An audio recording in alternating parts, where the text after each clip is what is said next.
Hello everyone, good morning সবাইকে। তোমরা সবাই কেমন আছো? আশা করছি খুব ভালো আছো।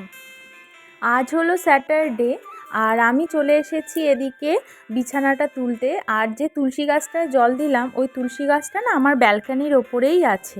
তো তুলসী গাছটাতে রোজ না জল দিলে দেখছি ওটা কিন্তু শুকিয়ে যাচ্ছে, তাই রোজ একটু করে আমি জল দিচ্ছি। বিছানাটা আমার তোলা কমপ্লিট হয়ে গেছে আর ঘর ঝাড়ু দেওয়া মোছা সেটাও কিন্তু কমপ্লিট। আর একজনকে দেখো, গপুর খাবার তো আমার নেওয়া চাই। গপু দাদার খাবার না খেলে কি হয় বলো? সেটা কিন্তু আমাকে লুকিয়ে লুকিয়েই খেতে হবে। তো বাবু কিন্তু এটাই করে রোজ। আর তারপরে এটা সন্ধেবেলা ওকে আমি খাওয়াতে বসেছিলাম। যেহেতু ওর শরীরটা খারাপ, তো সেই কারণে ওকে আমি একটু মুড়ি ভেজানো জল ওকে খাওয়াচ্ছিলাম। মুড়িটা তো খায়নি। আর তার সাথে দিয়েছিলাম একটা ক্রিম রোল, যেটা ওর বাবা অফিস থেকে নিয়ে এসেছিল।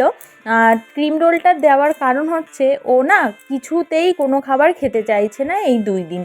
তো সেই কারণে এটা দিলাম, যদি মুখরোচক একটু খাওয়ার পরে যদি কিছু একটু খায়, তো সেই কারণে। আর তারপরে চলে এসেছিলাম ওর নখগুলো কাটতে।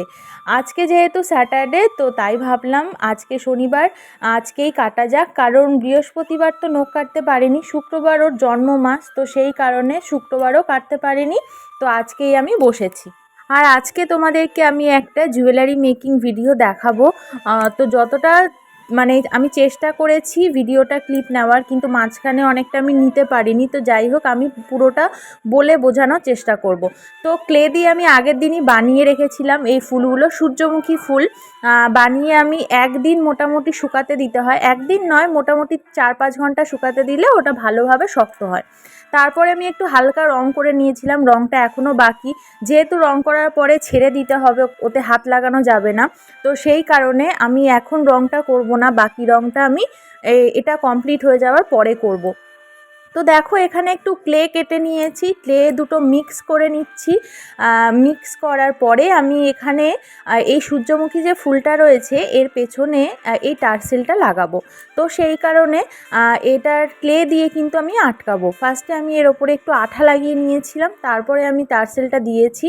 আর তারপরে ক্লে দিয়ে ওটা সুন্দরভাবে আমি এটা আটকে দেবো। আর যাতে উঁচু মতো না হয়, সুন্দরভাবে একটা শেপ আসে, সমান থাকে পেছনটা, সেটাই আমি চেষ্টা করেছি।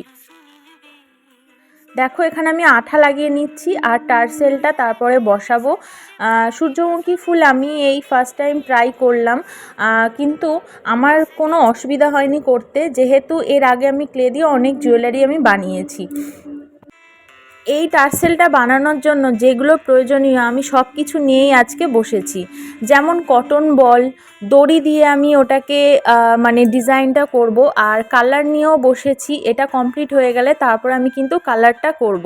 আর এখানে একটা বল নিয়েছি, আর ওই সাইডে কিন্তু আমার যেগুলো দরকার সেগুলো কিন্তু আছে, আমি পরপর তোমাদেরকে দেখাবো। এখন আমি ক্লেটা নিয়ে এর মধ্যে আটকে দেব সুন্দরভাবে। আর তারপরে দেখো, এই দড়িগুলো নিয়েছি, এইগুলো ডিজাইনের জন্য। তো ওগুলো আমি একটা শেপে কেটে নিয়েছি। কেটে নেওয়ার পরে আমি কিন্তু সূর্যমুখী ফুলের নিচটায় আমি ক্লে দিয়ে আটকাবো, যেভাবে আমি টার্সেলটা আটকেছি ঠিক সেইভাবে। আর দেখো, ক্যামেরা একটু সেট আপটা করতে আমার প্রবলেম হচ্ছিল, তো সেই কারণে মাঝখানে আর দেখাতে পারিনি। আমি কিন্তু এইভাবে এটা করে নিয়েছি। টার্সেলটা লাগিয়ে নিয়ে তারপরে কটন বলগুলো সুন্দরভাবে সাজিয়ে, আর টার্সেলের এন্ডে ওটা একটা রেড কালারের সুতো দিয়ে কিন্তু ডিজাইন করেছি।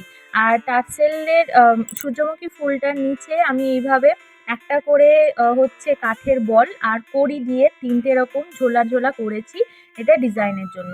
আর তারপরে এটা কমপ্লিট হয়ে গেছিলো। দেখো তারপরে দেখো এরকমই দেখতে হয়েছে জিনিসটা। তো পুরো ভিডিওটা কেমন লাগলো প্লিজ পাশে থেকেও সাবস্ক্রাইব করো, আর ভিডিওটা একটু লাইক